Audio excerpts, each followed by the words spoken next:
தூய சக்தி தீய சக்தியாக மாறிய தருணம். அனைவருக்கும் வணக்கம். சமீப காலத்தில் நடந்த தமிழகத்தில் 2026 சட்டமன்ற தேர்தலில் முந்தைய இருந்த ஆட்சிக்காரர்களை ஊழல் சக்தி தீய சக்தி என்று சொல்லி இவர்கள் தூய சக்தி தருவதாக ஆட்சிக்கு வந்தார்கள் தாவேக அரசு. ஆனால் இப்போது தாவேக அரசின் முதன் ஊழலாக இது இருக்குன்னு சொல்லிட்டு எல்லாரும் சொல்கிறாங்க. ஏன்னா தமிழக சுகாதார சார்பில் பார்த்திங்கன்னா 29 எம்ஆர்ஐ மிஷின்கள் வாங்க போகிறதாகவும் அதுக்காக டெண்டர் விடுவதாகவும் சொன்னாங்க. ஆனால் இந்தியாவிலே பார்த்திங்கன்னா ஒரு எம்ஆர்ஐ மிஷினோட வேல்யூ பார்த்திங்கன்னா 5 கோடி தான், 5 கோடி தான் அது இருக்குமே. ஆனால் இவங்க வெளிநாட்டிலேருந்து அதை வாங்குறாங்கன்னு சொல்லிட்டு 7 கோடிக்கு ஒரு இயந்திரம், அதாவது 7லேருந்து 8 கோடி அளவிலான ஒரு இயந்திரத்துக்காக டெண்டர் விடப்பட்டிருக்காங்க.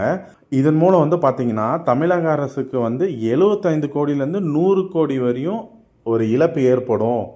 அது இது இது நடந்தால் தமிழகத்தில் ஒரு பெரிய ஊழல் நடக்கும் அப்படின்ற மாதிரி அரசு வட்டாரங்களும் எதிர்க்கட்சிகளும் அச்சப்படுகிறார்கள். அது மட்டும் இல்லாமல் இது தெரிந்த மக்களும் பார்த்திங்கன்னா ரொம்ப வருத்தப்படுறாங்க. ஏன்னா தீய சக்திக்கு மாறாக நாங்கள் தூய சக்தியாக இருப்போம் என்ற வாக்குறுதி சொல்லி இந்த ஆட்சியை அவங்க பிடிச்சாங்க. ஆனால் திமுகவுக்கு எதிர்த்து நாங்கள் இருப்போன்றாங்க. ஆனால் இவங்களும் திமுகவை அலைவரிசையிலே போகிறாங்கன்றது நமக்கு தெரிய வருது.